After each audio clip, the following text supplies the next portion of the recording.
असम के मुख्यमंत्री हेमंत बिश्व शर्मा, इन दिनों ये नाम हर जगह छाया हुआ है।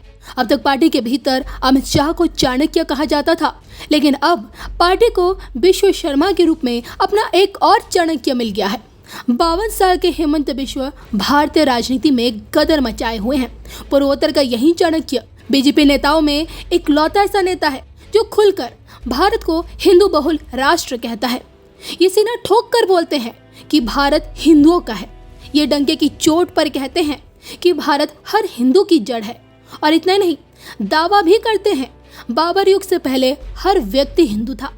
आने वाले 20 सालों तक पीएम मोदी को भारत की सबसे बड़ी जरूरत भी बताते हैं। ऐसे में हेमंत बिश्व शर्मा कुछ बोलें और मीडिया की सुर्खियों में ना आए, ऐसा भला कैसे हो सकता है। इस बार पूर्वोत्तर के इस शेर ने मां कामाख्या की धरती से संविधान से ऊपर भारत की सभ्यता को बताया है। भारत को अपनी कर्म भूमि बताकर लिबरल्स गैंग को चैलेंज करते हुए क्या कुछ कहा, सुनिए। असम का धरती में मां कामाख्या और महापुरुष श्रीमंत शंकरदेव का ये पवित्र भूमि में मैं आपका सबको स्वागत करता हूं। मैं यही आशा करता हूं कि आपका यहां में जो डिस्कोर्स होगा, डिस्कशन होगा, यहां से हमारा भारत मां और शक्तिशाली होगा और हमारा सिविलाइजेशन को और बहुत बल मिलेगा।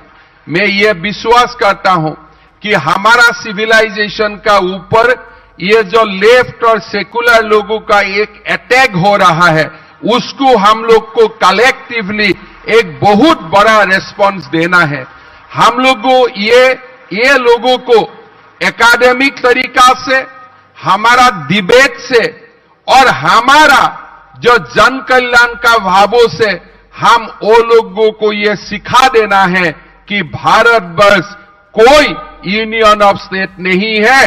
भारतवर्ष हमारा जीता जागता मातृभूमि है और भारत हमारा पवित्र कर्म भूमि है।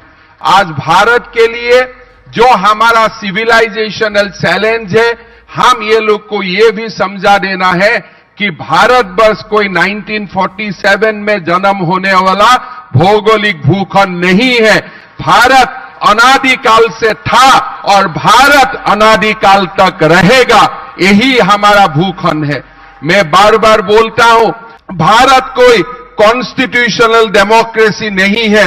Bharat is a civilization democracy और भारत का कॉन्स्टिट्यूशन हमारा पूज्य है लेकिन भारत का सभ्यता हमारा परम पूज्य है।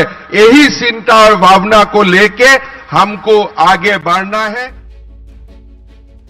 भारतीय राजनीति में पूर्वोत्तर का ये उभरता हुआ चेहरा आज अपनी बढ़ती लोकप्रियता और सियासी सफलता के पीछे पीएम मोदी का नाम बताता है। खुद इस बात का खुलासा कर चुके हैं कि पीएम मोदी की सलाह मानकर आज मैं असम की सत्ता तक पहुंचा हूं। हेमंत बिश्व शर्मा ये बताते हैं, ये उस समय की बात है कि जब 2019 की तैयारियां चल रही थी और उस वक्त प्रदेश चुनाव समिति चाहती थी कि मैं चुनाव लड़ूं, लेकिन प्रधानमंत्री नरेंद्र मोदी ने मुझे पूर्वोत्तर पर फोकस करने को कहा। उनका कहना था कि चुनावी राजनीति के लिए ये जरूरी नहीं है, बल्कि देश के विकास के लिए पूर्वोत्तर की प्रगति जरूरी है। और आज देखिए, बीजेपी के नेतृत्व में पूर्वोत्तर विकास की बुलंदियों को छू रहा है।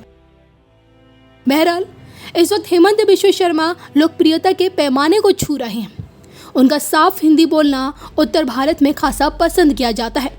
सनातन और हिंदुओं के अस्तित्व पर दो टूक बोलते हैं। दावा करते हैं कि अधिकतर धर्मों के अनुयायी हिंदुओं के वंशज हैं। हिंदुत्व जीवन का एक तरीका है। लगभग हम सभी हिंदुओं के वंशज हैं और एक ईसाई या मुसलमान भी किसी समय हिंदुओं से निकला है। असम के यही मुख्यमंत्री हिंदू धर्म को ही मातृभूमि से जोड़ते हैं। इनका मानना है कि हिंदुत्व को हटाया नहीं जा सकता, क्योंकि इसका मतलब होगा अपनी जड़ों और मातृभूमि से दूर जाना।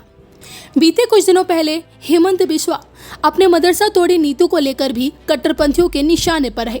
इनका मानना है कि मदरसे आतंक का हब बन चुके हैं, जिसके चलते असम में गैर कानूनी तरीके से चल रहे मदरसों पर इन्होंने बुलडोजर चलाया।